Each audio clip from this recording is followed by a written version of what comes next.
You have to, basically, you have to translate your patent into all the languages of all the member states where you want protection. There is a recent facilitation in that respect, which has been agreed by a number of our member states, which is the so-called London Agreement, under which you have to translate for some of our member states only the claims. But not all of our member states are part of the London Agreement. Some very important ones, like Spain and Italy, have made it very clear they will never adhere to the London Agreement. And moreover, even for those countries which are members of the London Agreement, you have still to provide translations of the claims. And that means that European patents are much more costly than in other parts of the world, until 10 to 12 times more costly than in the US and in Japan. It also means that the patent system is not attractive for SMEs. Many European SMEs do either choose not to patent at all, or they go for US patents. This is something which has puzzled me when I saw, for instance, that my Venetian optician, from which I have these glasses, has not a European patent, but a US patent. Now, these glasses, they are wonderful. They are extra light and at the same time extra robust. I'm not very, very careful with them. They fall down, I step on them, I have even already slept on them, and they are still fine. So it's a wonderful invention. And when my Venetian optician asked his patent agent about the possibility to get a European patent, his patent agent has said, no. For you, this is not worthwhile. An Italian patent, national patent, is of no use for you. European patent protection is too costly because you have clients, and he's also selling at a distance via the internet. You have clients in quite a number of different member states. You would need patent protection in the most important countries, in 6 to 8 countries, and that is much too expensive. So since the rest of your clients come from the US, it's better for you to go for a US patent. So he has a small Venetian, a real European SME, a small Venetian optician. He has a US patent because European patent protection is not affordable for him. That is where we are with the patent system in Europe.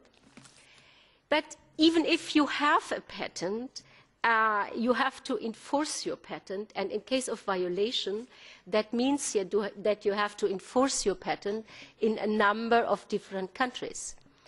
That means you are running the risk of multiple litigations in different countries, parallel litigation. And this is not only, again, extremely costly and not affordable for small companies, it's also it will also lead to significant legal insecurities, because you may get, for the same patent, you may get conflicting judgments from member state to member state. We have currently cases concerning one and the same European patent pending in 10 different member states. This is a patent concerning a watermark technology. A patent is held by a small company, Data Security Systems, and the watermark technology is used by the European Central Bank to watermark the euro banknotes. Data Security Systems says this use by the European Central Bank is violating my European patent. And the European Central Bank has retaliated with bringing revocation actions in 10 different countries. Now, and then it started ping pong, ping pong.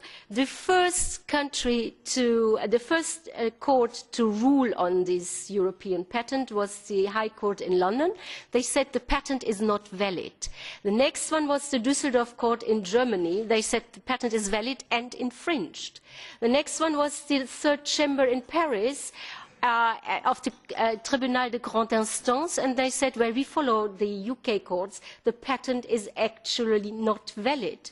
And then came the High Court in Den Haag and said, no, the patent is valid and it is infringed.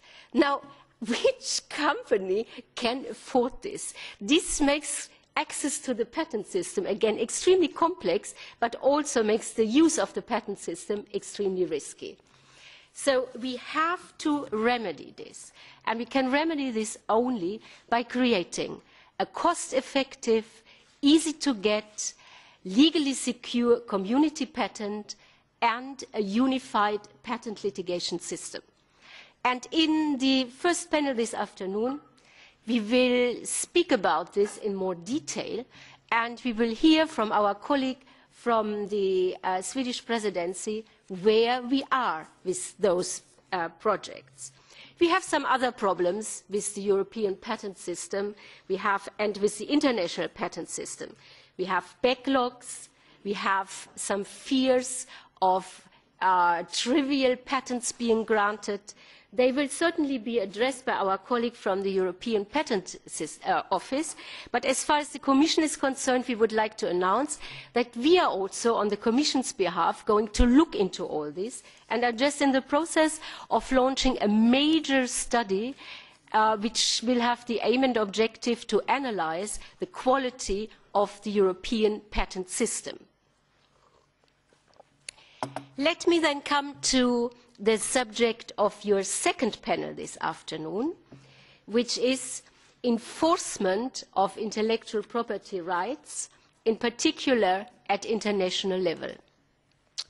Now, the enforcement of intellectual property rights is likewise a top priority of the Commission. We have already a number of ongoing IPR dialogues with major trading partners or with countries in which most of counterfeit and pirated products originate, such as China, for instance, or such as Russia or some other Eastern countries. We have also ongoing discussions in the context of free trade agreements where we consistently ask our negotiation partners to beef up their IPR system and to ensure better enforcement. And we are also at international level negotiating an anti-counterfeiting and piracy treaty. This is a top priority because counterfeiting and piracy has reached alarming levels, and the implications of counterfeiting and piracy are often not fully known and underestimated. Now, first of all, counterfeiting and piracy is a draw on innovation in Europe, on economic growth and competitiveness. Counterfeiting and piracy leads to significant job losses. More than 2.5 million jobs, legal jobs, are lost worldwide every year because of counterfeiting and piracy, and more than 100,000 each year in Europe alone. Counterfeiting and piracy creates also enormous risks for health and safety of European citizens.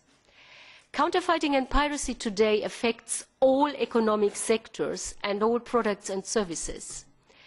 You can find counterfeit products in foodstuffs, beverages, cosmetics, child products, toys, electronic equipment,